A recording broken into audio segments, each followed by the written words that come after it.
But what's the point of doing that? What's the point of coming to a lecture? And I think the answer is that you come to a lecture because, why do you come to a lecture? You come to a lecture because of the energy, that's there. You can't actually get from electronic stuff, Also, you come to participate. So what I've decided to do is, I'm building up my website so I don't have to travel so much. I'll put some stuff on YouTube. But that's part of it. But, when I do come, I like it to be useful. So, actually, the session's going to be divided into two parts, roughly 50-50. Part 50% led by me and 50% led by you, right? So what I'm going to ask you to do for tomorrow is to do a very unstructured task to produce a presentation. And I want the presentation, I'm not too keen, I do these PowerPoint slides because it helps to organize my thoughts and you've got some pictures and stuff like that. But I'm not so keen on you doing loads of PowerPoint slides and slick presentation in the usual sense. What I'd like you to do is to introduce a topic for discussion, which uses some of the things you've learnt on global business, some of the things that you've learned from your experience, some of the things you learned from working on a cross-cultural basis, right? I'll tell you more about this. What I'm going to do is to give you a fairly long lunch break, because you're going to take a fairly long lunch break anyway, whatever I say. So a fairly long lunch break, and ask you really to decide, A, on the group you're going to work with, and think about 5 or 6 people, and B, on what topic you're going to do. So you can start thinking about the topic. Tomorrow I'll give you some more time to do that preparation. And I'd like to spend most of the afternoon tomorrow on presentations. But what I'd like is the presentations to be an introduction to a discussion so that, you learn from things that you bring up rather than things I bring up. I'll suggest some topics that you can do, but they're very, very open-ended. Okay, so we'll talk about that a bit later in the morning. So some time this afternoon to do some preparation. I'll give you a short exercise this morning to give you a chance to talk to one another. So that's what I like to do.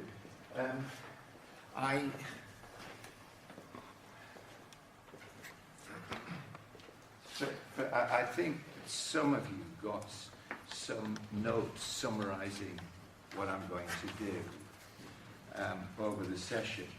And I'm sorry about this, but I've got I'm sorry it's so minuscule, but you should have this.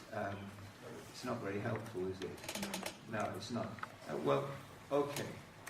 What I intend to do is to break the session into some conceptual things. Right, so I'm going to talk about concepts. Also, I think that anyone who goes in on an MBA program, anyone who's graduated from an MBA program, should be able to go into any business and say something intelligent about that business, even though they don't know any of the details. And most of the people who do consultancy for people like McKinsey or the big consultants, it's not called Arthur Andersen, is it, anymore? Because they advised all kinds of companies that went bankrupt. They're called Accenture now, aren't they? But most of the people who do the work are recent MBA students. And they go in, and what enables them to say something intelligent about the company is A, they've got a lot of confidence, and B, they use the corporate model. And different consulting companies have different models. So I'll spend some of the time introducing you to a model. Some of you have seen it before, but I'll use it in a different context, and I'll use it to make the course hang together. And the other thing I'm concerned with is really creative thinking. And that's what I'm interested in the session led by you. Some demonstrations of creative thinking. And I think there are techniques we can use to develop creative thinking. I don't know how open you are to that, but we'll experiment today. So that's an introduction to what I'm going to do. Let's I'm not going to, I've got about 50 slides actually. There's no way I'm going to go through them all, but you can have them all.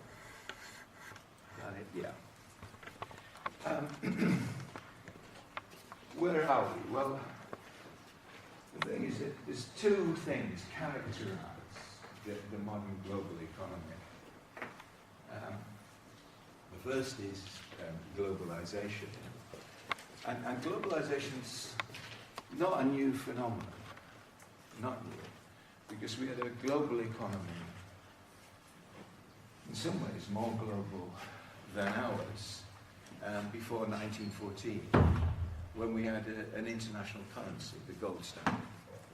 And certainly in the Great British Empire, as it was then called, we had a free trade. Just in passing, the UK is not unlike Russia in some cases, politically. We gave up, had to give up, a huge empire. When I went to school, they would show us a map of the world, and there was large splodges of red, usually places of great disturbance, but there were large splodges of red, and that was the British Empire, which was quickly disbanded between 1945 and 1960, or 1965. But we had an empire which had empire preference and all that kind of stuff. It's a sort of free trade area. And certainly the two world wars, certainly the Second World War, was a global business. Virtually at least half the nationalities in countries in the world were affected by it or took part in it directly. And that's a global phenomenon. I think this period of globalization is different, largely because of informationalism. And one of the things I might have mentioned to you is that it could be that informationalism is leading us to an entirely new era. And I want to link that new era to the idea of creativity and link it back to earlier disciplines that talked about creativity. But one of the things I think that's happening in the world is it's become increasingly interdependent. Increasingly interdependent. And I'll talk about that specifically in a moment. It's become a global network.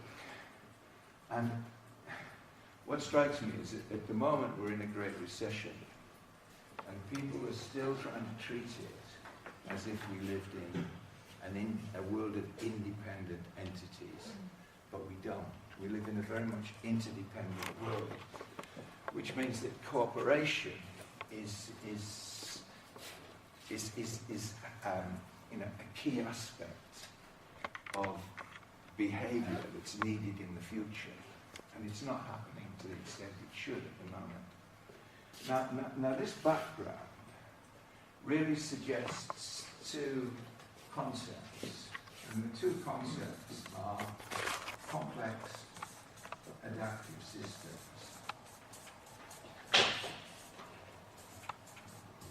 and cooperative units.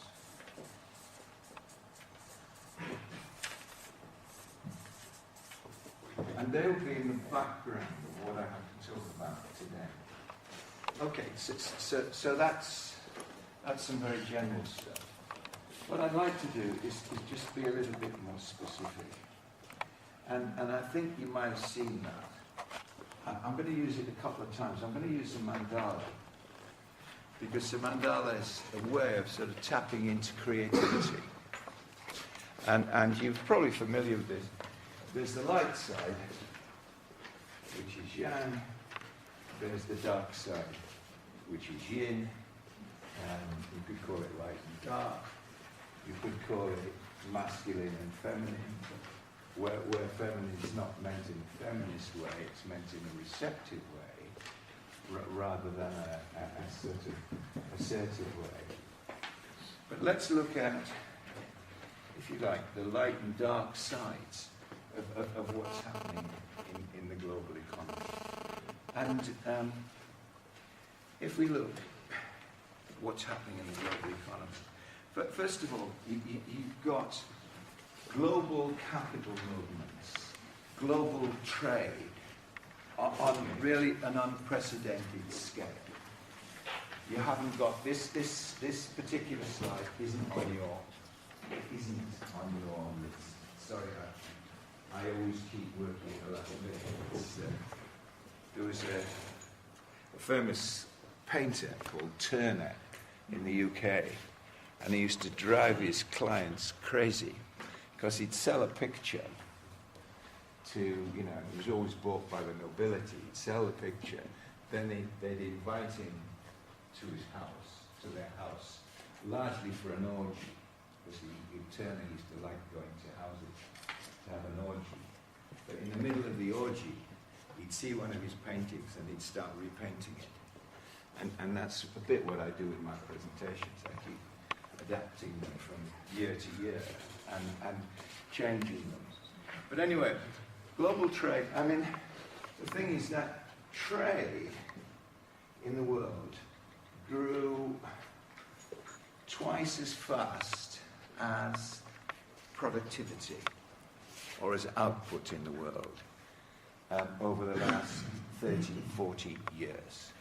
An enormous increase in trade, and particularly an enormous increase in capital movements.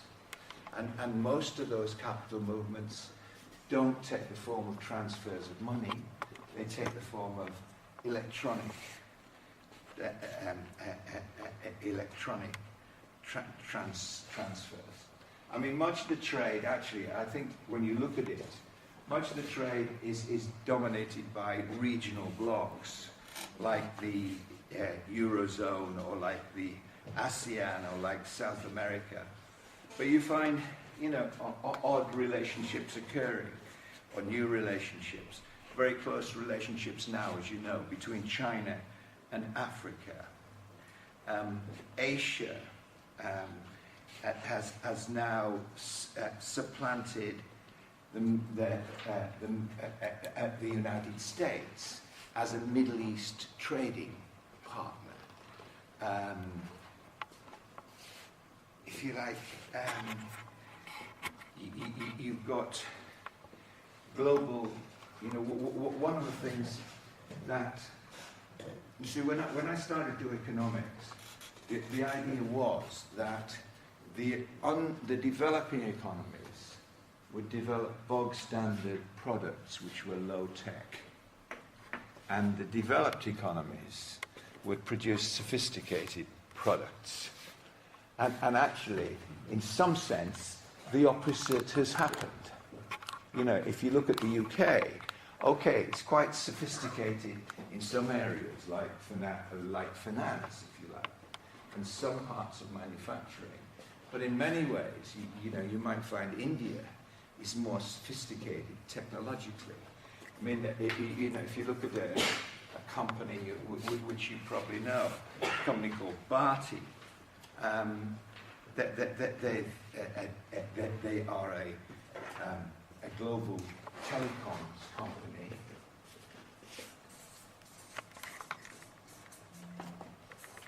Who have actually taken over, or are about to take over, a Kuwait-based telecoms company to deliver telecommunications worldwide.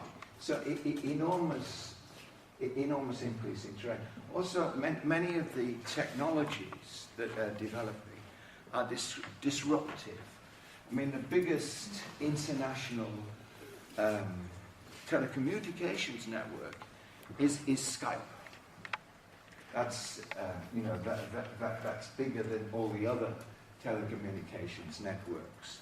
And what you find is that these technologies are disruptive in the sense that what they do is they disintermediate. And that's a long word, which actually means they cut certain people out of the production process.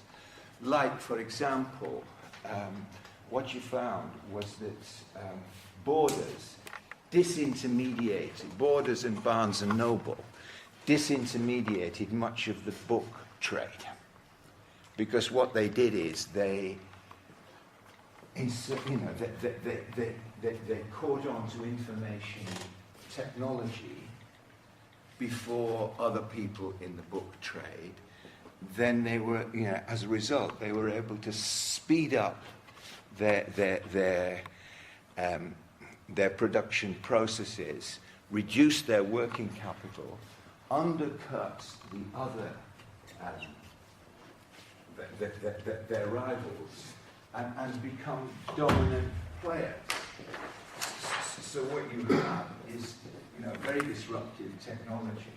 You've got, the traditional booksellers. Then what you have is Barnes and Noble and Amazon. Barnes and Noble were always bigger than Amazon, and that's over time. And that's sales. So Barnes and Noble kind of disintermediate the traditional booksellers. And then, of course, what happens is you get, why have I got Amazon? I should have Barnes and Noble and Borders. Sorry, I'm not really thinking. Borders. And then, of course, Amazon come along and disintermediate them. And also, Amazon don't only disintermediate the book trade, they go into publishing and wholesaling and so on. So many technologies are very disruptive. They disturb the equilibrium. And I think probably we shouldn't be thinking of equilibrium. I noticed yesterday I went to a presentation and a lot of people were talking about equilibrium. Like you learn equilibrium, supply and demand, and you've got some kind of equilibrium. I think, the world economy is so unstable that actually you don't have equilibrium. It's probably better than thinking about equilibrium once you think in terms of an attractor. Or better still, a basis of attraction. And what I'll be saying today is that actually what happens in a civilization is that it develops a grammar. And you could call that grammar culture if you want to. You could call it systems and architectures. I'm going to call it grammar for reasons that I'll tell you about. But what the grammar does is say, well, look, you've got a real mess. You've got turbulence.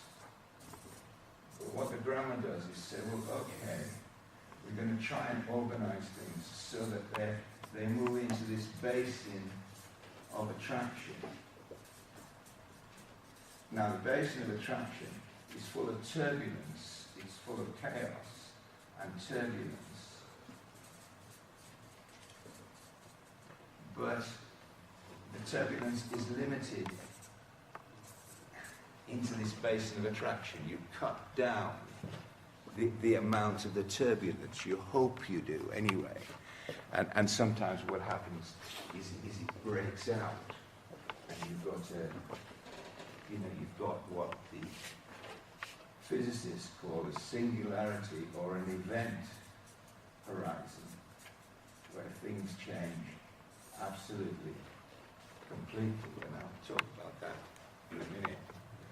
But what you also find is that people, often quite small companies, develop what you call choke technologies. What I'm thinking of is for example, if you look at Mabuchi Motor, this is how you spell it.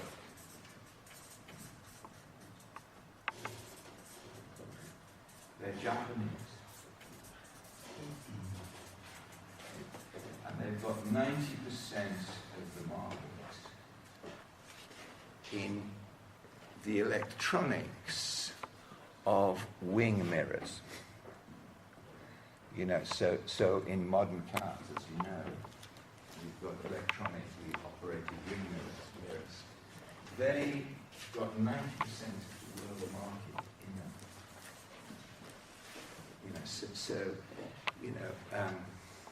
If you look at,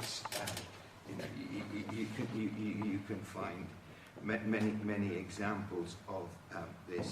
You look at Japan's very strong on this. You find that there's another company called Nide. I think this is how I spell it. Has something like 90%, produces 90% of disk drives. So, by a choke technology, what you're saying is you can produce a sophisticated product on a sophisticated, flexible manufacturing production line, but you need a wing mirror. And where are you going to get it from? You've got a world market in laptops, but where do you get your hard drives from? That they come from the same place. I was very interested. I think I picked up many examples of this. But okay. The other thing that you find, and you're affected by, a sort of information grid. What you could say is that in a sense, all companies are global, even the smallest companies, because of eBay. And because I think the American one is called Alibaba, isn't it? Which is, a way of selling products globally. So you've got a huge information grid, and of course you're parts of that information grid. And I often think when people are telling you at the beginning of the program, you've got to be very careful about plagiarising. We don't want you to plagiarize. There's all kinds of penalties against plagiarizing. But you see, there is a difference between plagiarizing. Well, plagiarizing implies cheating. If you cut the cheating bit out of it, and you allow people to, you make people attribute their sources, exactly what you want people to do now is to plagiarize. Because you've got loads of information, at your, wherever it is, at your fingertips. And shortly, there'll be an implant in the brain which enables you to have Google inside your head. So you won't even need to access a smartphone or a machine. And a lot of your tasks are putting disparate information together. And that's a creative task. I mean, research is no longer sort of, it's no longer so easy, so difficult to dig out the evidence. There's a lot of secrets, but there's huge access to information through information grids, and these are global grids. The other thing is that it's quite interesting to look what's happening in marketing. I think in the United States, 15 million people regularly do product reviews. They write reviews of products.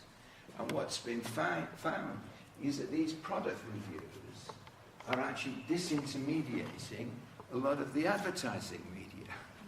You know, if you think about it, why do you come on a course like this? Well, at the moment, what you do is, I suppose, you talk to people who've been on the course. And I'm a bit out of date, but I wouldn't be surprised if, you know, very rapidly you go on Twitter. People go on Twitter, and they find about, you know, the merits of the course from people who've been on it, and the merits of different parts of the course. You know, for God's sake, don't go on a global business course. It's terrible. You know, we were on there last 3 years, and you know, so you go to some other course. So product review is very important. The other point, actually, is the growth of viral networks. You know, that you know, if for example, Carrefour, for example, say something, if for example, French diplomats say something insulting about China before the Olympic Games, that quickly spreads, and Chinese trade is disrupted. You think of viral networks like Pussy Riot, you know, that you know, very rapidly became part of the global information system. It's a sort of very, you know, what happens is news spreads very, very rapidly. Yeah. The other thing I think it's quite interesting is that if you look at it, if you look at the growth of networks like telecommunications networks, you look at the growth of networks like IT networks, what you're developing is a kind of global consciousness. You know, if you think about it, you know, we all think about consciousness as being rooted in one's own individual head. But, you know, this afternoon and tomorrow and on all your courses, you're asked to do some group work. And what you're doing is you're developing a group consciousness. If you think about what, have you heard of Adam Smith's concept of an invisible hand? Hands up if you've heard of the invisible hand. Okay, hands up if you haven't. Okay, hands up if you wouldn't put your hands up. Whatever, that's the question I asked. Yeah. That's a koan. That's a koan. So, you know, what a Buddhist monk might do is say, sit down, think about the problem of asking people to put their hands up if they're the kind of person who doesn't put their hands up. That stretches the imagination. But there is a global consciousness. And in some ways, I think that when I talk about organizational grammar, it's a kind of consciousness. Because you see, if you think about consciousness, and you think of it in terms of cognitive science, what's people try and do is to measure consciousness. And it's very interesting. You can cut out something like 70% of the brain instead of the cortex. And people still, it doesn't affect their consciousness, it doesn't affect their abilities very much. But the other 30% is critical. And you know, what do we know about consciousness? Can we measure it? And some people say, well, actually, you can measure consciousness by its information content, which really doesn't make much sense, in which case, you know, the internet will be conscious. You know, loads of information will be conscious, but the two aspects of consciousness are A, the amount of information, and B, how you can integrate that information. And they talk about integrated consciousness, the ability to integrate things from different sources and see relationships. I think that's an aspect of that's an aspect of creativity. Integrated consciousness is a very interesting phenomenon. I mean, people talk about integrated consciousness,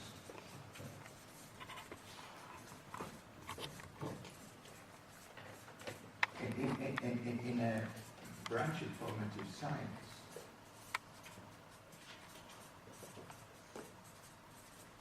and this is called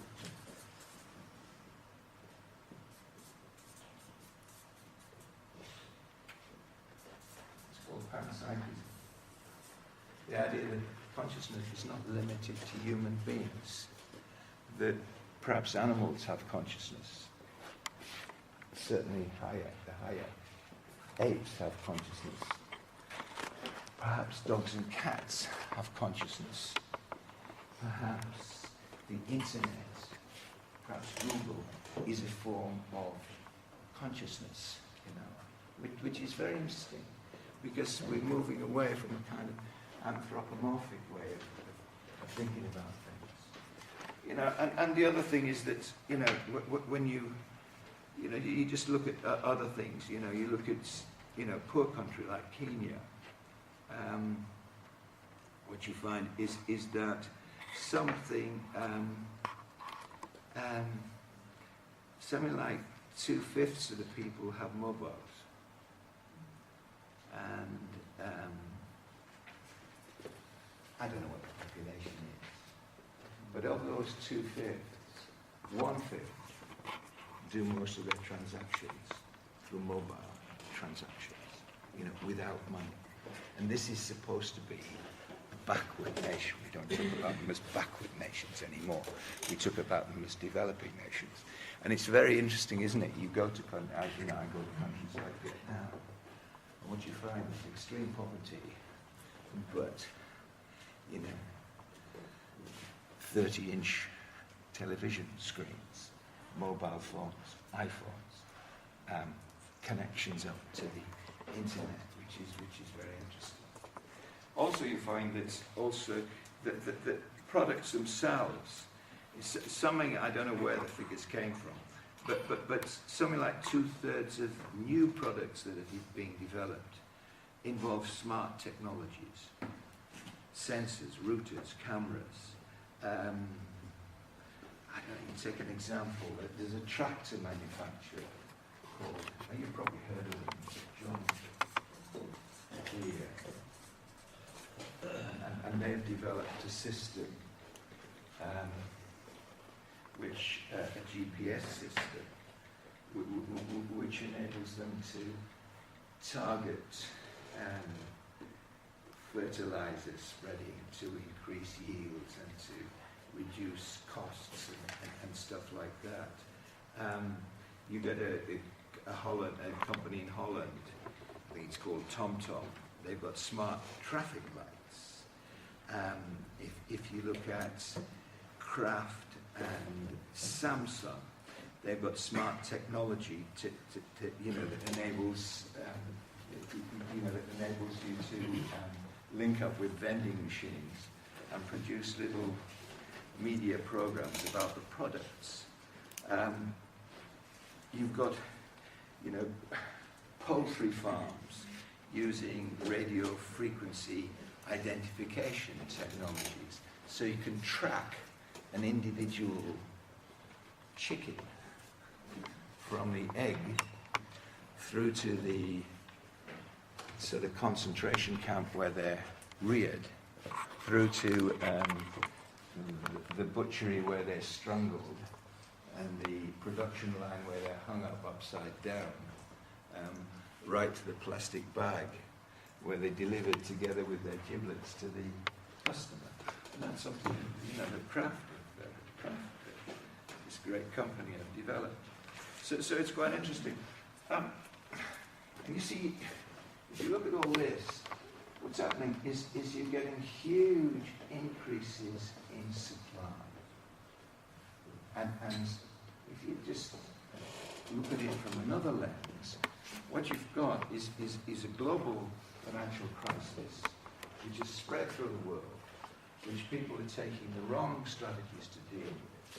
So the global financial crisis, will probably last to 2020. It's a crisis of deleveraging. And what deleveraging means is that people are in a balance sheet recession. Their liabilities are greater than their assets. They're trying to pay down their liabilities. Governments are trying to do this. Consumers are trying to do this.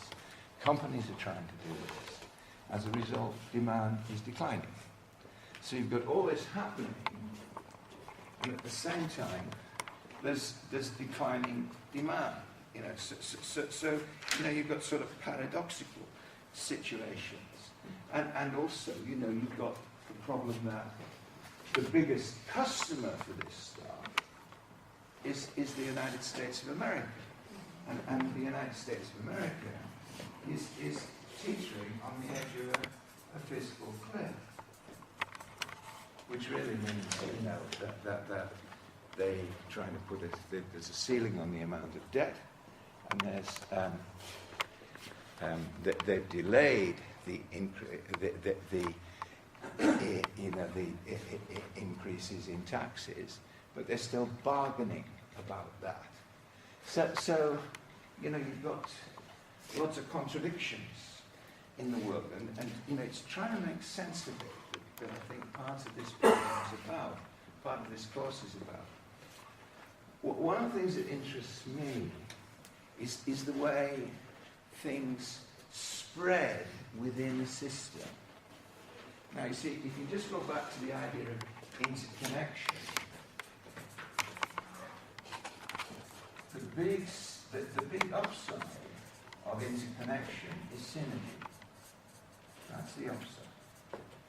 If things are connected, what you're saying is there's potential synergies.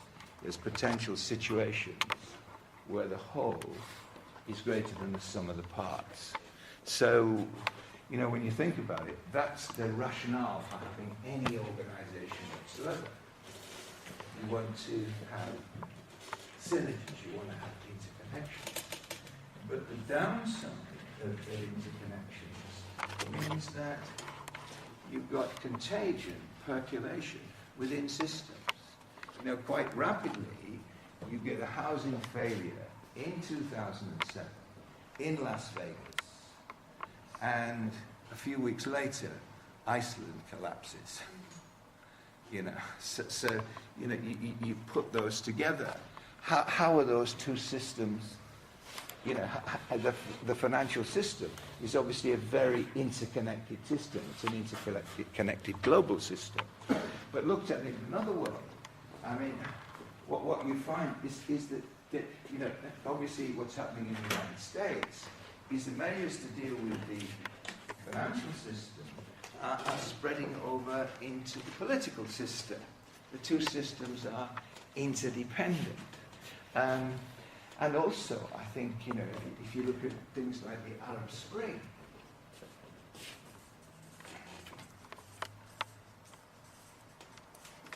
clearly this spread as a result of the internet, but it was also connected with the declines in demand that followed from the global recession and so on. And what interests me is that a lot of these ideas, the idea of viral networks, the idea of percolation from one system to the next, the idea of contagion, the very word contagion suggests a link between medical science and business, And what you find is that physicists are particularly interested in percolation between one system and another.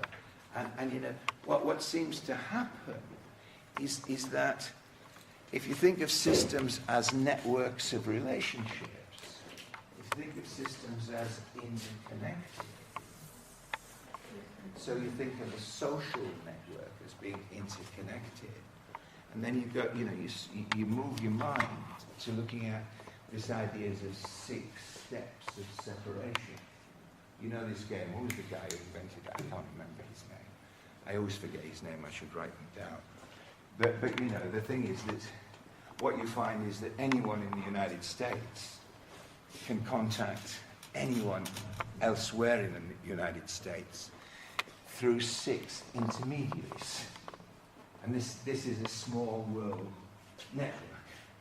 you know, most things are connected, they're only 6 steps away. And that's not surprising, because as you add as you add one more member to a link, you add his or her links. So the number of connections increases, the number of links increases arithmetically, 1, 2, 3, 4, 5, 6, but the number of connections increases exponentially, because 1 has a lot of links, 2 has more links, 3 has more links, and 4 has more links, and all that kind of stuff. And it's straightforward arithmetic. But, you know, you think of this as small world network. That's what marketers are looking for, isn't it? They want to find the key, the key customers, right? And what you find is that small world networks are very robust, because most of the people have low connections, small numbers of connections. Some people have lots of connections. So that if you've got a small world network and you attack it at random, you're not going to break the network down. But if you target certain people in the network, then the system breaks down. You know, it's not a good idea to make an electricity grid a small world network, because if it's a small world network, it's very vulnerable to targeted attacks or targeted failures. But what I'm saying is engineering, electronics, ideas from these areas sort of can be used in business. What I'm thinking about here is an event horizon. I think it came out of physics. It came out of the idea of black holes. And black holes are so massive that the gravitational pull is so strong that if light goes in, it doesn't come out. So, you know, it's sucked into it. And what happens is the whole physics inside a black hole is changed. Now, what some people have done, I'm thinking particularly of Kurzweil, he talks about technological singularities. And, you know, I may have mentioned this to some of you before, but what he's saying is that what computers are built on algorithms, they're built on programs. So you're building computers that are based on algorithms, but you can create algorithms that generate further algorithms. So you can turn a computer into an algorithm generating machine. So, you know, when we solve problems, when you learn something ridiculous like the Porter 5 forces or the Porter generic strategies, it's an algorithm. And it's not ridiculous, but it's an algorithm. But, you know, there's more sophisticated algorithms, as you know, from your general education. So algorithms are problem-solving devices. Grammar's a problem-solving device. But what he's saying is that it's something like this. He's saying, let's see if I'm trying. Saying, look, let's take Moore's law. Moore's law, invented by a guy called Moore, not surprisingly. What he's looking at is really the power of computers and the cost of computers. It's increasing exponentially. And what Kurzweil does, he says, well, you know, we're going to reach a singularity where we'll have computers that are able to generate algorithms, not only able to do it better than us, but able to generate algorithms that we can't even understand. And then he says, well, okay, what else more? And he extrapolates into the future. You know, and I may have mentioned this before. He's talking about the possibility that medical science will develop so rapidly that we can abolish death. You know, the idea that if you think a person is simply a collection of neurons connected by electrochemical messages in the brain, that's a model that fits computing as well. So why can't you create computers that are able to simulate your brain, my brain, and actually download us onto a hard drive, so we don't need to exist anymore, and we can have the life that we want.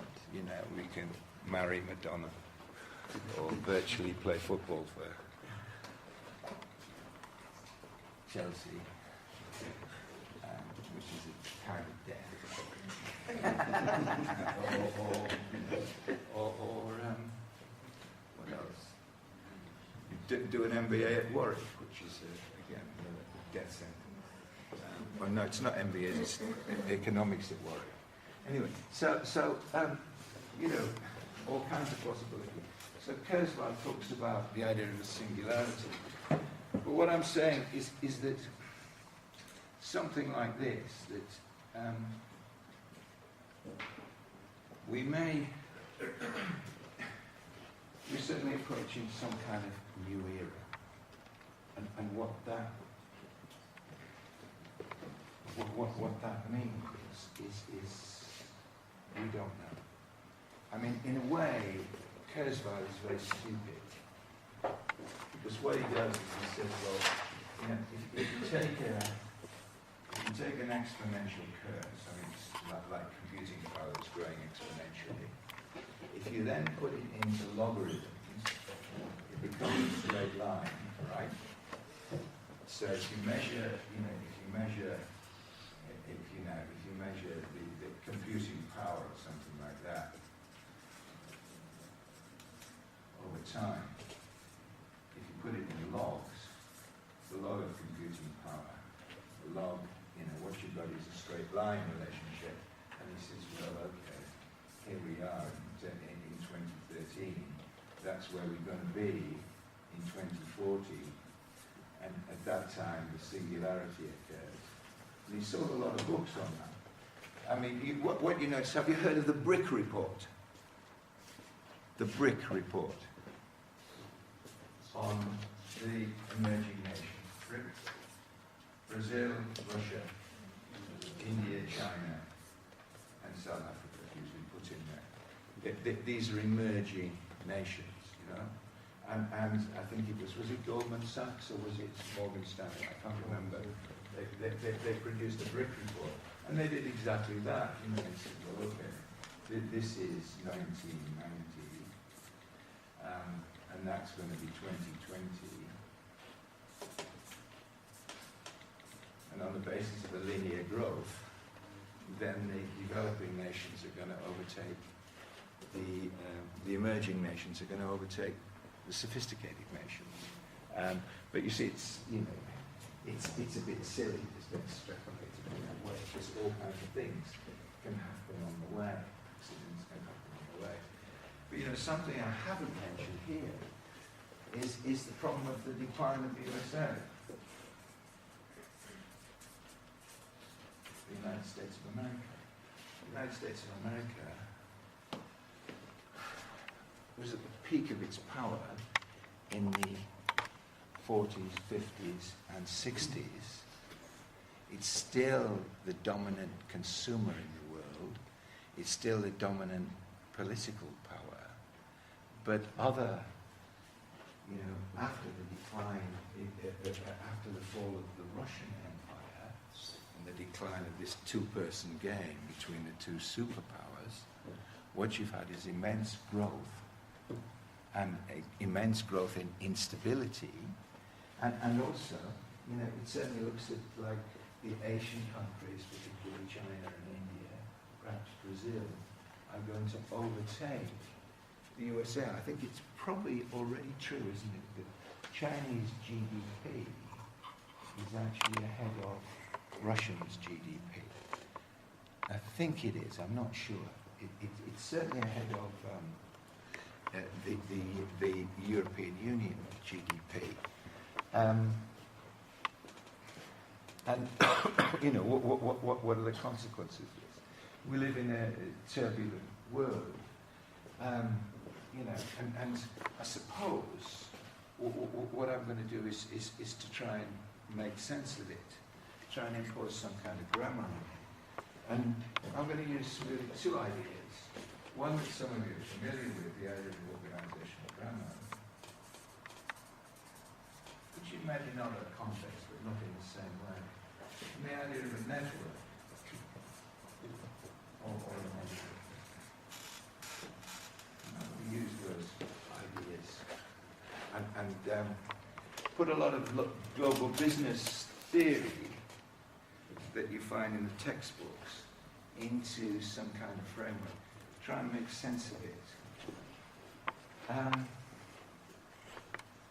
But I don't know if you look at this, if you just look at what I've written.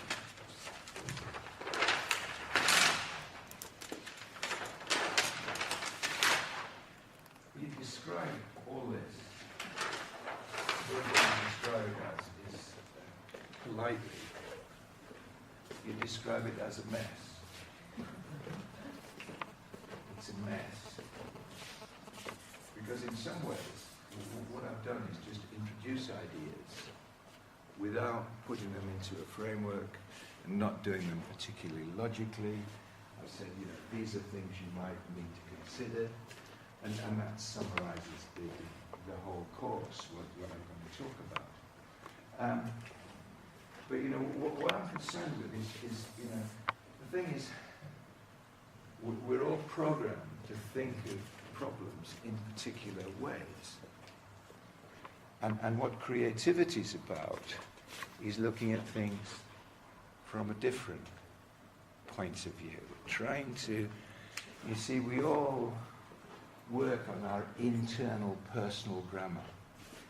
Our experience, our education teaches us how to look at it. And, okay, that's fine.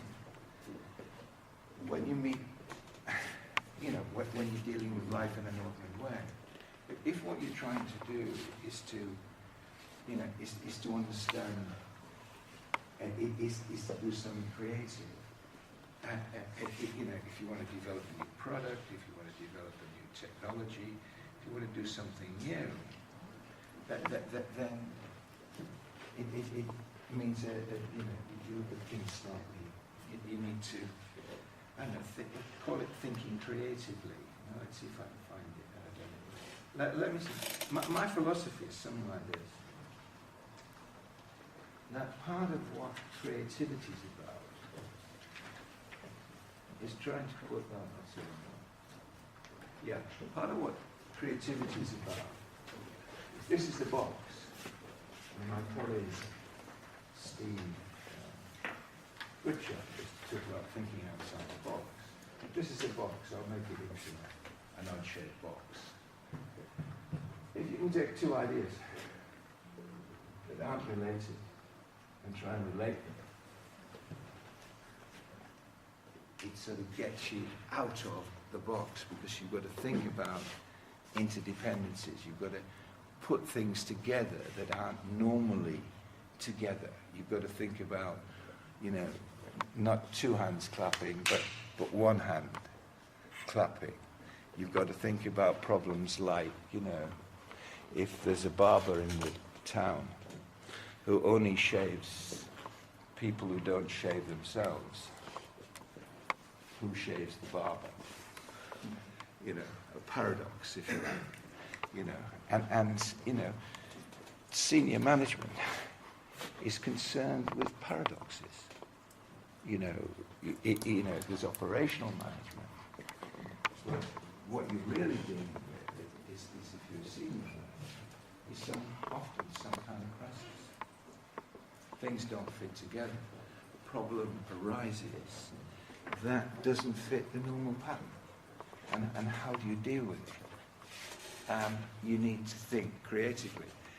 And you know, I think the arts give the wrong impression, because they imply that poets and sculptors and painters and musicians are the only creative people.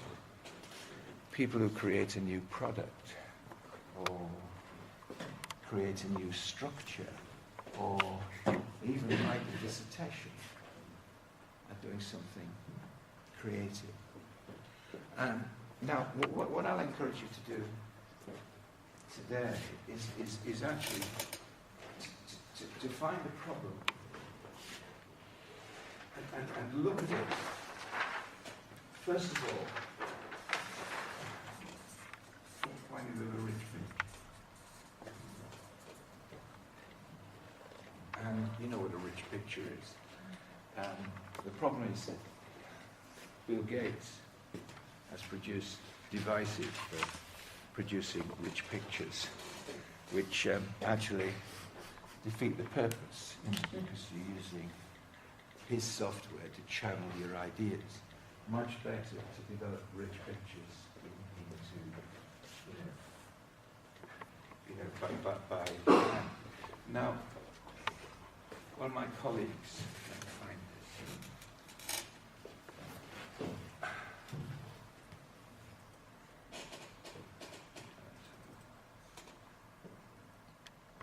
Quite closely, trying to be.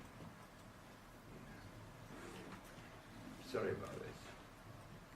I'm dotting it out a bit. Yeah.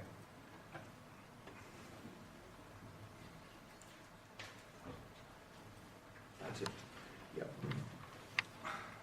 When you're creating, I've used a diagram, but I get this idea from a friend of mine. It's called David Bowden. He's got a website. He uses the concept of storytelling. I have a broader notion of storytelling, but than he has. But the idea is that, very quickly we impose order on things.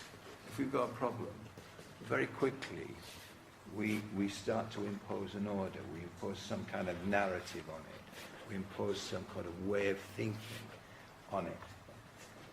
And he says, well, why not try and tap into the intuitive aspect, going back to the Jungian psychology, the thinking and feeling and sensation, or instinct, intuition, or wisdom. These are the Jungian characters there, category content. We emphasize that in our work. Can we somehow tap into that, which is about creativity? Can we do that? And one of the things, that's what he means by an anti-narrative. He says, try and approach a problem sort of consciously, by deliberately not imposing too much order on it at the beginning. Not throwing out suggestions that seem unconnected. It's like a stream of consciousness. And in a way, what I had there was, the structured a lot, what I've done earlier, is I'm trying not to impose too much of a system on it. I will do that later, but I'd like you to use the sort of anti-narrative technique this afternoon. And how do you do that? Well, it's going to be very much learning by doing. But I'm going to use the idea of a rich picture. Maybe that relates more strongly than the idea of anti-narrative.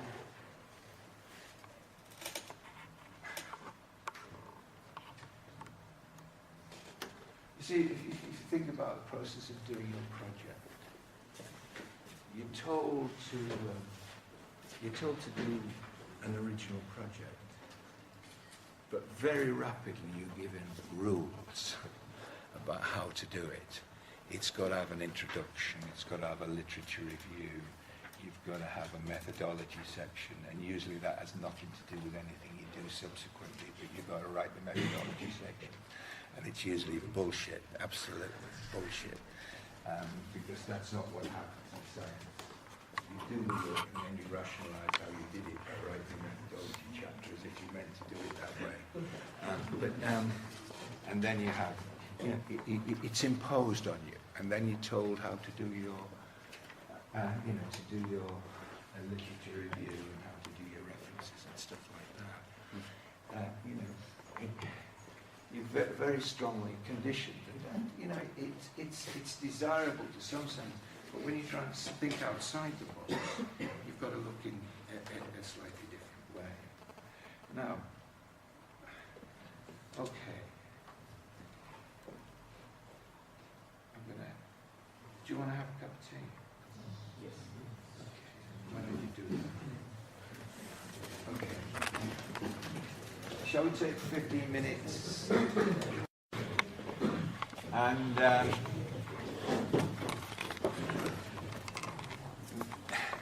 I don't know, the room seems a bit flat.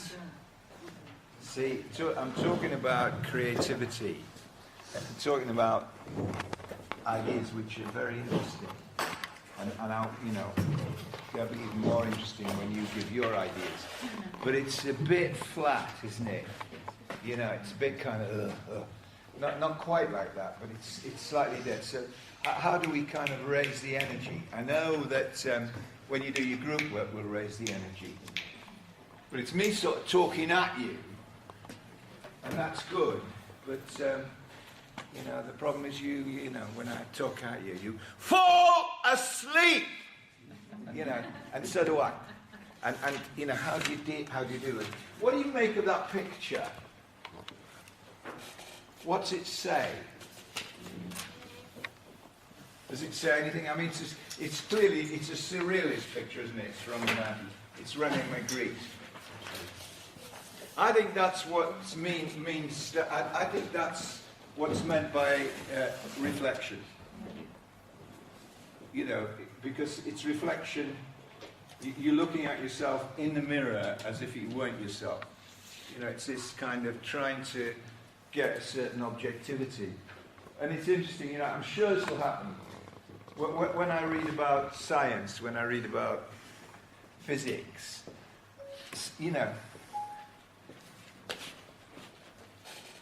oh, right, let's do something. You've all got this, haven't you? Right. Let's. Could you look at story 5 and just read it? It doesn't matter about the last sentence, the last couple of sentences. Story 5.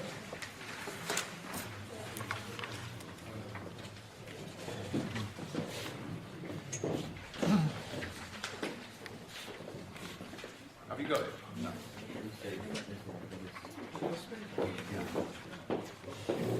I'll come and deliver them round, actually. I must get one to myself.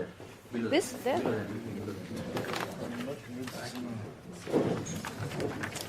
Has everyone got one of these? You haven't got one? Have you got one of these?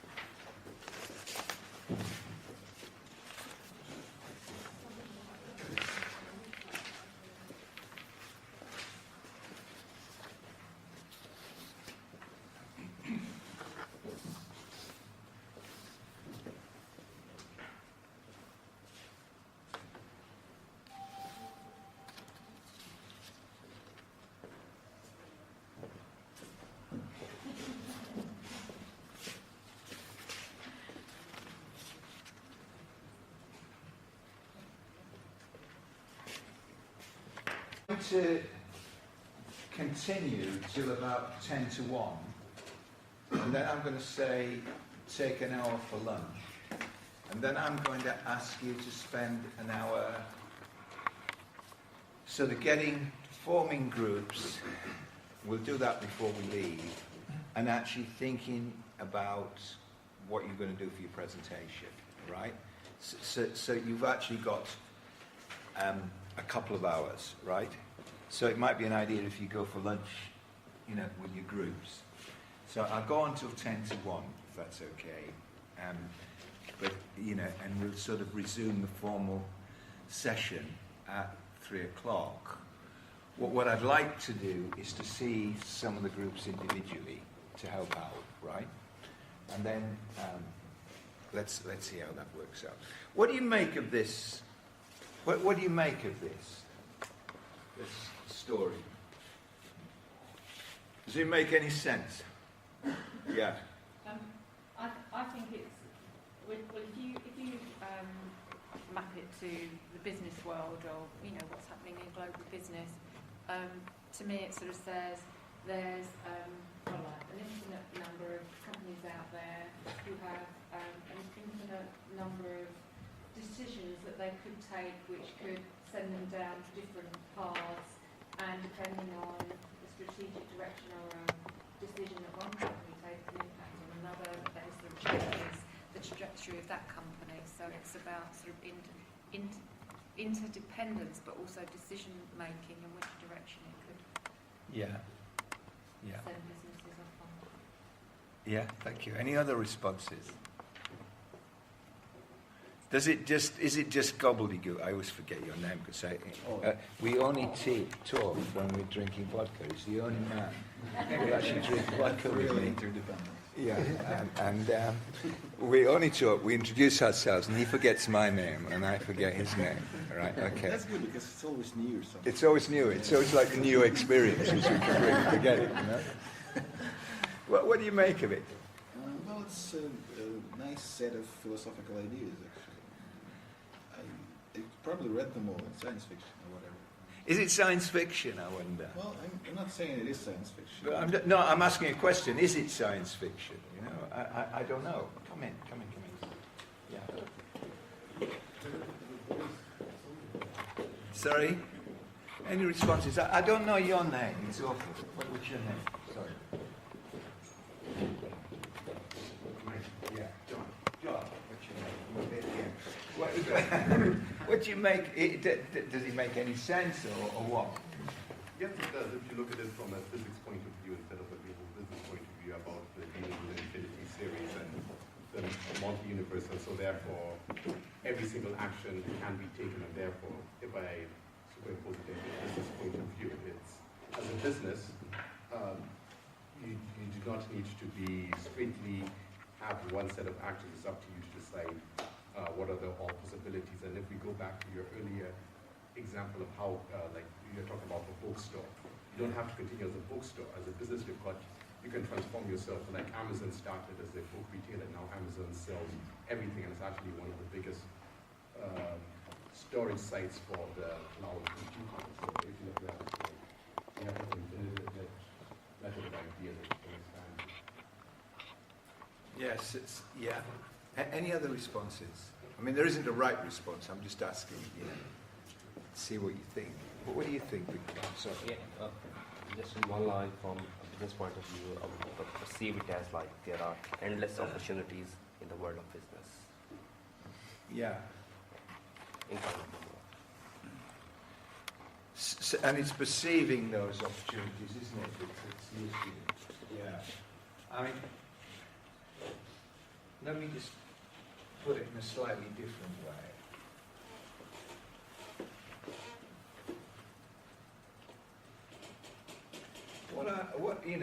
One way of presenting things is sorry, where are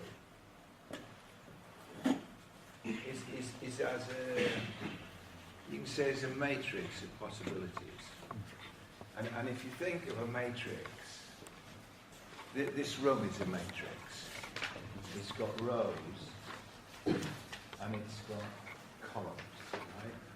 And I've talked to some of you about this before.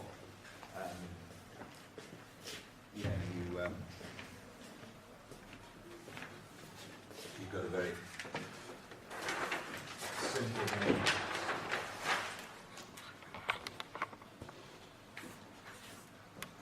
With that's the first row and the first column.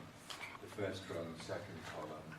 That's the second row and the first column. That's the second row and the second column. Right? And the elements of a matrix, there's two kinds of elements. There's the diagonal elements, which you can see as things by themselves, right? And there's the off-diagonal elements, these, which are, that's the effect of 1 on 2, and this is the effect of 2 on 1. So if you think of a matrix, then it's got two sorts of elements, like that. Right, now, if you just go to a story, and it's one of your stories, you've got two companies, and I may have introduced this before, Kraft and Cadbury, right? And Kraft makes a bid for Cadbury, and you've got the usual stuff that you get in finance. That you make a bid, there's an announcement of the bid, and you have to make an announcement of the bid as soon as you've acquired more than, I think it's 3% of the shares. So if one company takes over another, the acquisition company has to announce that it's going to take over when it's got, I think it's more than 3% of the shares. Because normally what happens is when there's a bid for the company, the target company shareholder shares increase in value. So you know that it's to stop people capitalizing on that fact. So Kraft make a bid for Cadbury, and as usual what happens is that the shares go up from 568 pence to 840 pence in anticipation of the bid. Shareholders of the target company are very happy. Usually in an acquisition, most of the gains go to the target company, as you know. And you know, in the case of Kraft, there was a lot of jobs lost. Why do managers do it? Because most takeovers of this kind don't work. They do it because they get management fees, and they do it because they get their faces in the paper and they're big-time business people, and you know they become celebrities. But why you get takeovers is, as you know, is that what you hope is the value of the whole, right? In other words, the value of Kraft and Cadbury's together, that means put them together, is greater than the value of Kraft plus the value of Cadbury's separately.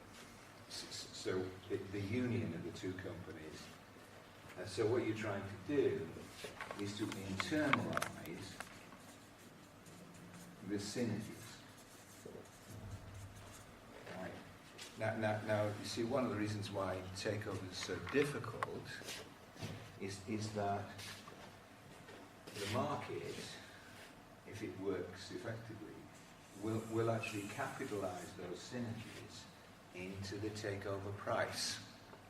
So in order even to break even, you've got to realize the synergies that were anticipated, right? So, you know, it's difficult enough to realize the synergies because you're putting two grammars together that might not fit. But even if you realize them, you're just breaking even because the market will capitalize it into the price of the share. But of course, there's other tricks around that. What you might do is to look for a company that's overvalued, look at its assets, look at assets that can be sold off quickly, and making money that way, particularly if you're a hedge fund or something like that. But you see, well, it's quite easy to take that picture and illustrate what I've got. You know, what we've got is a matrix. That's Kraft's potential contribution to Cadbury's. That's Cadbury's potential contribution to Kraft. At the moment, all these are zeros. But if you like, Kraft is a collection of synergies. You know, Kraft has business units, and it's got synergies between them. I think Kraft is basically a financial control company, and most of the synergies are financial synergies. But then you've got synergies, so you've got Cadbury, which is made up of diagonal elements and synergies. And you can see what I mean by an organisation matrix, just in that simple picture. Or what you could do is you could just picture it as, you know, as Erdos does, and say, well, there you've got Kraft, and there you've got Cadbury, and there's the standalone units, but Kraft can contribute to Cadbury, so that's your A. That's, you know, AIJ is where I is not equal to J, you know, and Cadbury can contribute to Kraft, and that's again JA, not equal to J, you know, the A12s and the A21s. So you could picture it as a network, and that's one of the ways I like to think of the kind of things we were talking about this morning.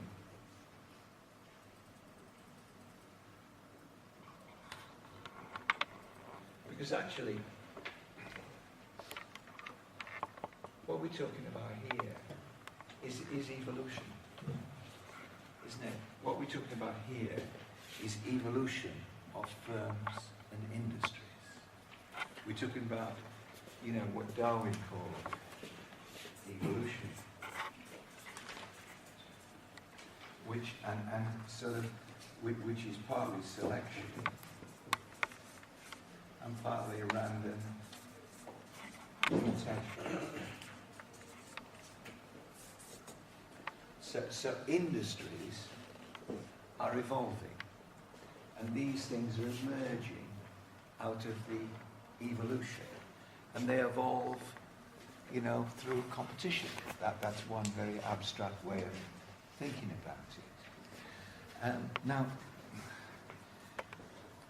I'm going to introduce a lot of international business models, both at the macro level and the micro level. So I'm going to cover some models in international business. But I'd like to start thinking about it, first of all, in a very general way. And the way I see it is that actually reality is like a huge matrix of activities. Activities which can exist by themselves, or activities that can be joined together to form firms. Now you can think at a very micro level and think of activities as activities in the value chain. Or you can think at a slightly more macro level and think about business units and putting businesses together. You can think of, at a macro level, as the EU, where what you've got is countries by themselves. The reason they join up in a European Union is because they want to get synergies through internal trade amongst themselves. You can think of a social network in the same way. You've got individuals, and then you've got connections between those individuals. And sometimes the connections are strong, the synergies are strong, and sometimes the synergies are weak. So is that okay? You're nodding your head. Okay, that'd be fine. So that's the way I like to say. And what I'm saying is that the way industries evolve is through a process which theoretically is known as a cooperative game. And cooperative game theory is about forming what they call coalitions, or forming groups, if you want to call it that way. you're forming coalitions of entities. So you might say that a business firm is a coalition of functions in the value chain. You might say that a corporation is a coalition of business units. You might say that a country is a coalition of all the people in that country. If you think of an organization, it's a coalition within a coalition within a coalition within a coalition. Because if you think of an organization, it's made up of teams. The teams put together and they make up projects.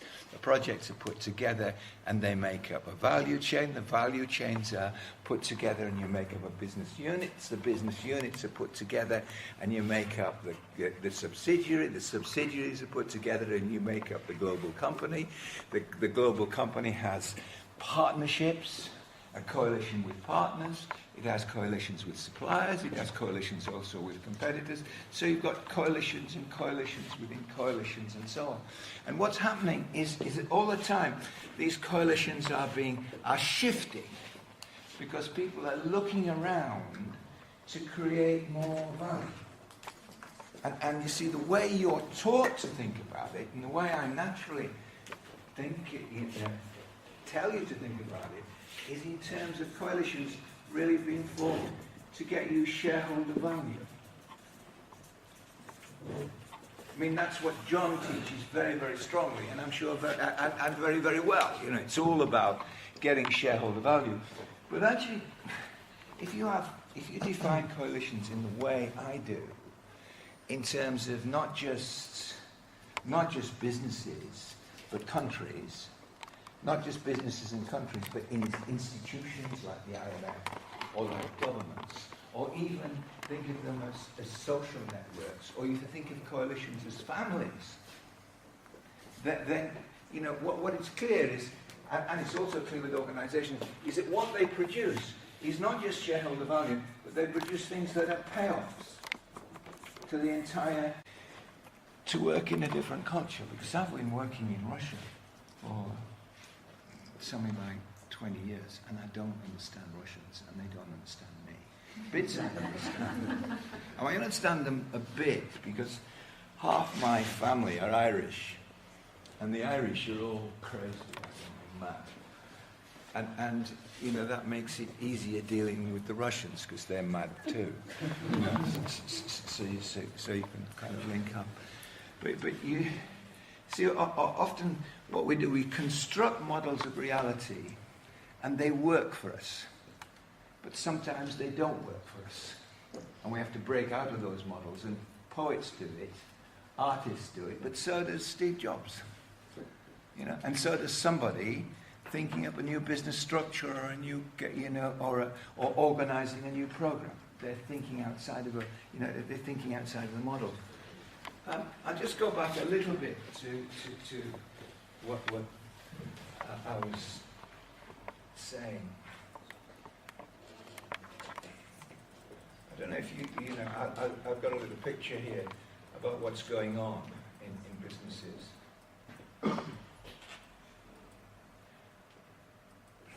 If you look at this, let's see. You can see it. I don't know if you've got this in the system. Yeah. Let's take this as a sort of organization matrix. It's only, it's a small one. It's 8 by 8. So you've got independent activities, right? And what you decide to do is to form a coalition of these three. Right? And that's it. Then you form a coalition of these two. It could be a business, it could be part of a business, it could be a union of nations, it could be anything. Form a union of those two and that's it. Then that one, it doesn't fit anywhere, right? And then this one, it fits there. Now if you were to design an algorithm, you'd say what you've got is you've got 8 bits of information, right? So you put the first 3 together, so you form a coalition here, with 3 together and zeros in the other place. You form a coalition of 2, with zeros there, zero's there, and one's there. You form a coalition of one, which is that one, which is zeros everywhere, there's no connections, it's by itself. And then you form a coalition of two, and this is the coalition you form, right? And you know, you could invent, you know, you can easily see that you could have a huge matrix on your computer, and you could feed it instructions about which bits to link, right? And then at the next level, what you do is you've now got, really, what you decide to do is you decide to put these three together, right? And leave that one by itself. So you've got this is a coalition of those three coalitions. Because what happens is that new possibility, as you put teams together, new synergies appear. As you put projects together, new synergies appear. As you put businesses together, new synergies appear. So what happens is synergies don't appear all at the fundamental level. As you form coalitions, coalitions between coalitions became possible because there's synergies between those coalitions. Does that make sense? And you see, what you've done here is actually take these two and form a coalition of these two, right? So I've sort of built, what I'm doing is I'm building a coalition pictorially. And that's what's going on all the time in a society. Now, what I need to tackle next is how those coalitions are formed. And they're formed partly by decisions. Well, they're formed by decisions. But some decisions just carry on without any personal intervention whatsoever. You're just carried along by the flow of the system. Other decisions are personal decisions. But you know, that's what's going on. You're forming coalitions. Now, what you need is a set of rules to form those coalitions. You know, what you could actually do is to say, well, actually, I'll picture the same thing.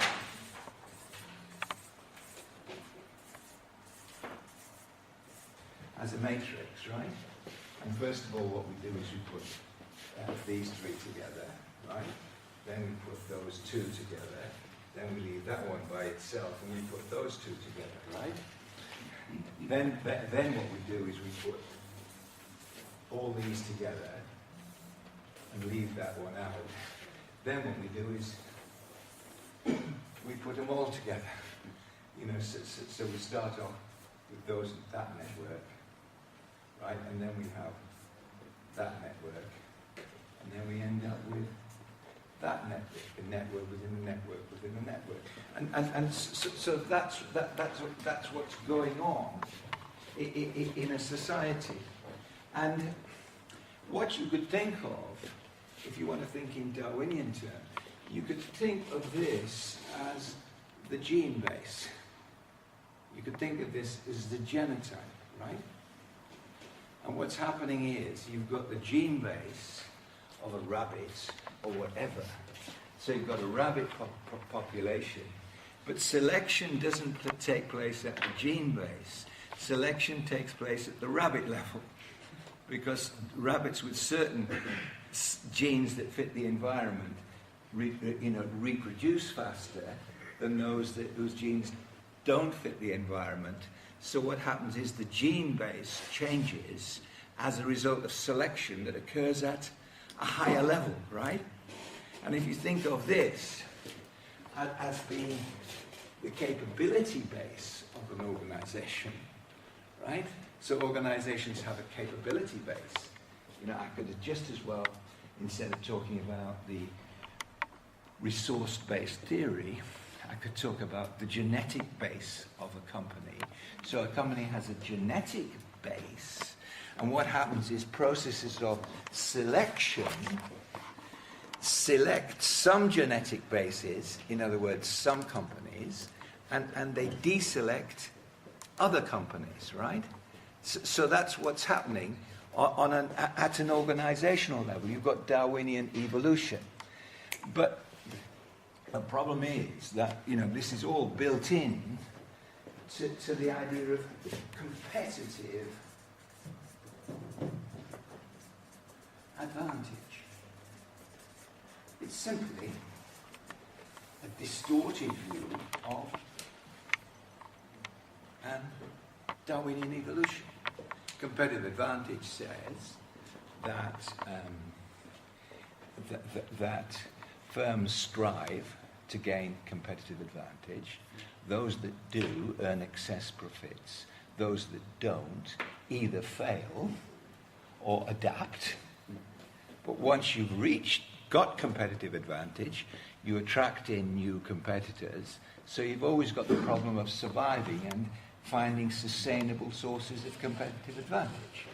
And that's the model you give in the resource-based theory.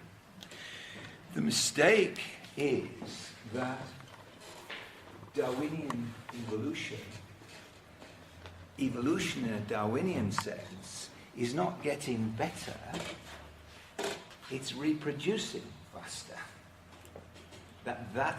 It's your success in reproduction that measures your evolutionary success. So you may get better species or you may get worse species, right? So evolution may produce better species in some sense, or it may produce worse species and weaker species. I mean, that happens in evolutionary processes as well. But we tend to think of competitive advantage as being entirely positive. And of course, it's the search for competitive advantage that's produced the Great Recession, which we'll talk about. Which we'll talk about this afternoon. But I'll sort of move from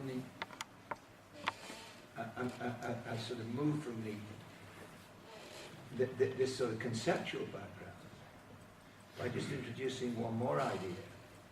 And this is, if evolution is through forming and reforming coalitions, you've got to have some kind of procedure for doing that. And what is the procedure for doing it?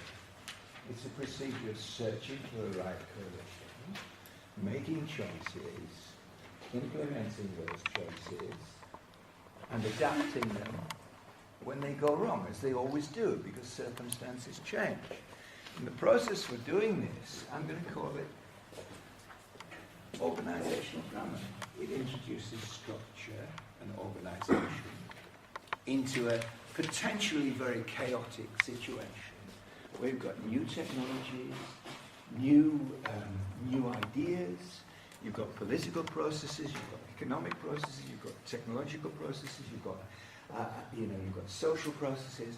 You've got a huge potential for chaos. You've got this huge organization matrix of possibilities. Which possibilities do you choose? And what you need is some kind of choice procedure. And what society does, it develops procedures for making choices. And those procedures have many different aspects. What you find is that some of them are explicit rules. Some of them are implicit rules. Some of them are cultures. Some of them are traditions. Some of them are in people. They're the mindsets. Some of them are in groups. Some of them are internal to an organization. Some of them are external to an organization. And this grammar is reflected not just at a conceptual level, but it's reflected at an artifact level. It's reflected in the things that surround us. Now, you see, you've been taught the importance of culture, and it is clearly very important. But what I think is that the grammar is a very general concept.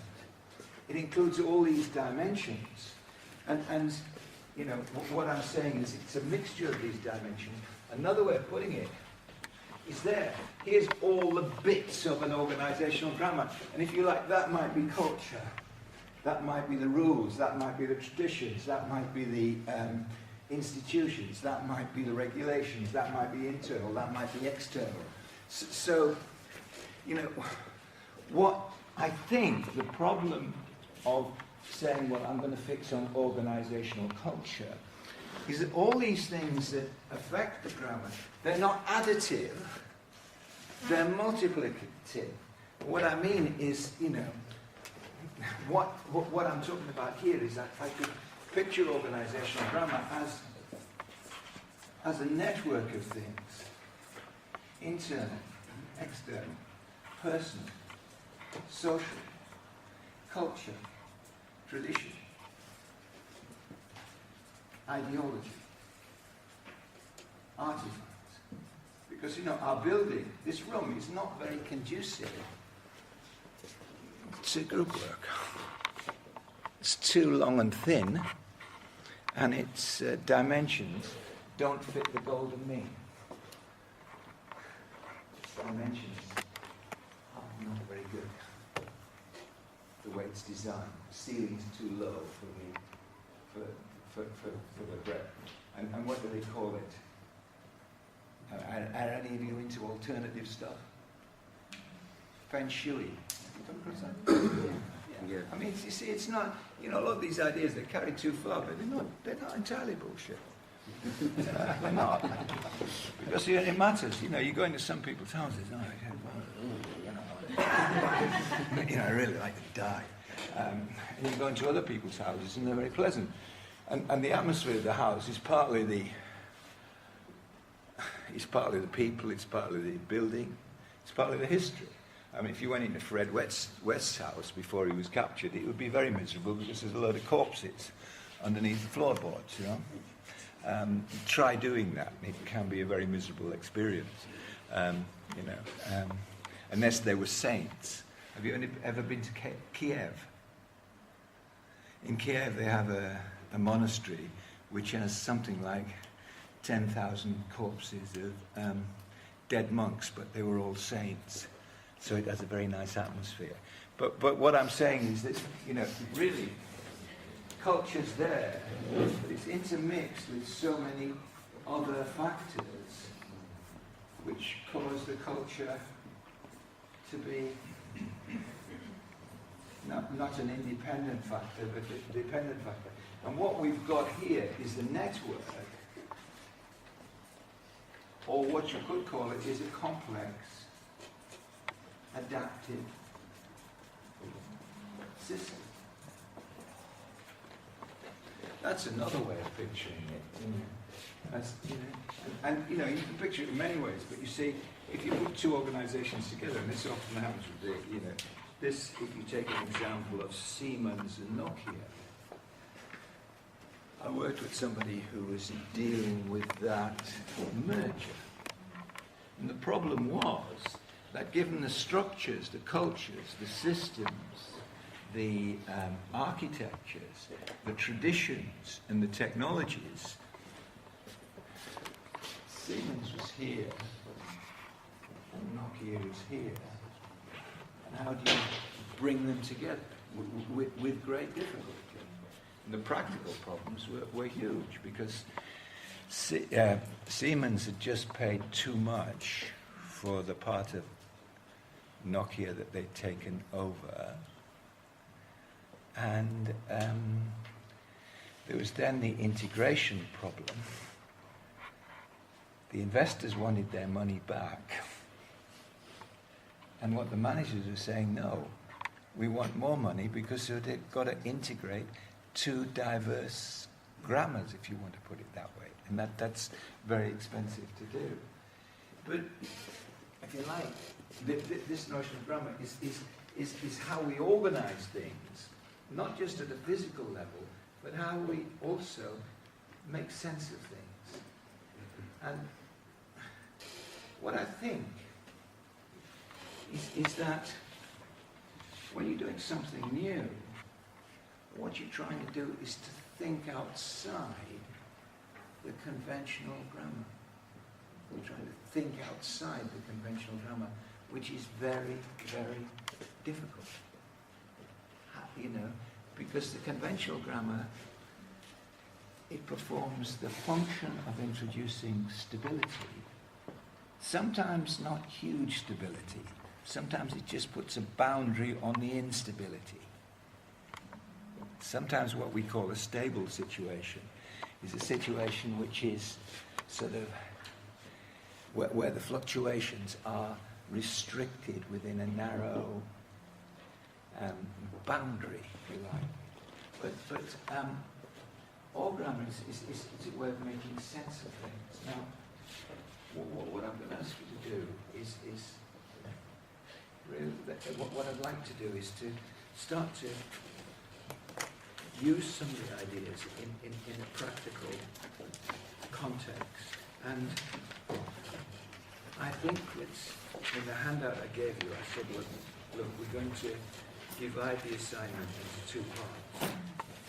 And one part of the assignment will be a group assignment, and the other part of the assignment will be an individual assignment. I'm going to finish in about 5 minutes.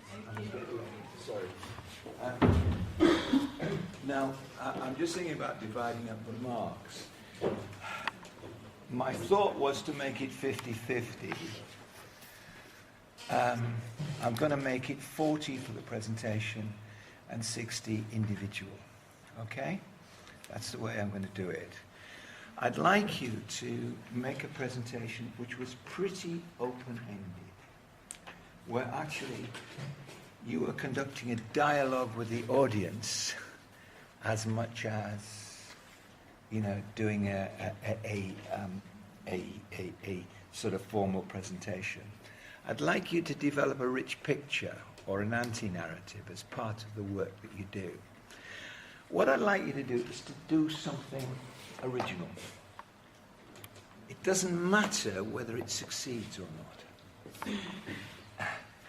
You know what I mean? It doesn't matter if you don't hang all of the bits together and there's not a beautiful set of overheads.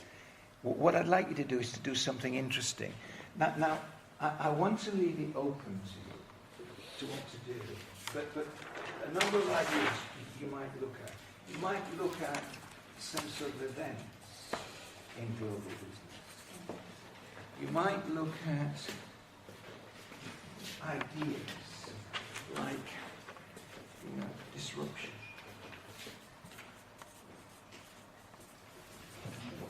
Or you might think of, you know, this idea of a new economy that I talked about at the beginning. Or you might think of the issue that what's happening is that organizations, governments, firms are deleveraging. You might think in terms of talking about the Great Recession that began in 2007. You might be, I don't know, thinking in terms of you might do it with innovation. You might do it with setting up a business. You might be saying, well, look, the problem with this bloody course is you've missed out so far the most interesting bits and the most urgent bits, which is the whole problem of ecology.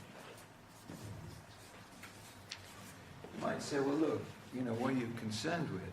You haven't mentioned anything about social justice and the fact that, you know, the poor are getting poorer. And the rich, some of the rich are getting ever richer. You know, you've not said anything about,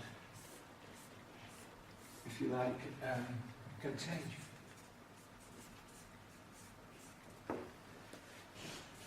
How events spread throughout the world. These are something that I'm asking you, I'm not telling you what to do. I'm saying, try and think on those lines. And the purpose is that what we'll have is a session where you raise the ideas are raised by you and you get response. It's a sort of bottom-up part of the course. Now, later on, I'm going to give you a couple of hours to do this. I'm going to give you between 1 o'clock and 3 o'clock. I'm going to take a break between 1 and 2. I'll be around between 2 and 3, so I can help any of the groups if they need it. I'd rather you didn't use it.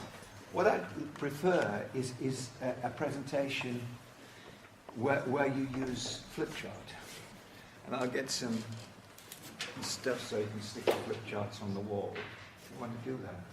But what I need you to do in the next 5 minutes is form groups. Now, I'm just counting 2, 4, 6, 8, 10, 12, 14, 30. There must be about 70 people here, are there? There must be about 60 people.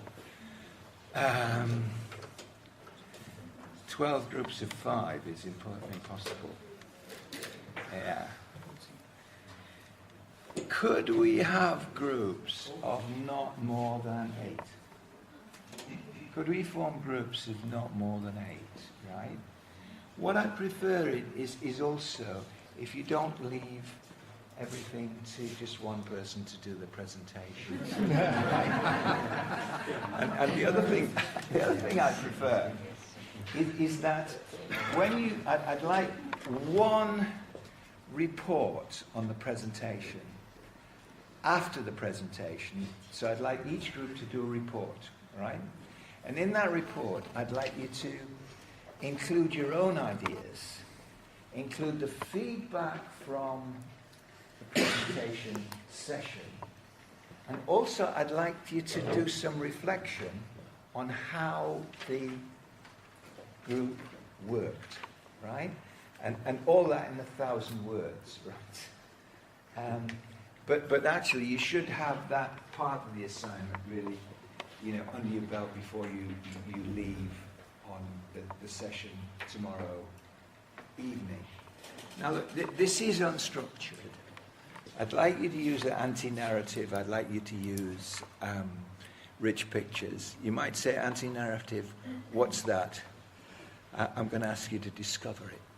Right? Can I ask a process question? Yeah. If we're going to spend tomorrow afternoon doing presentations to the Yeah. groups,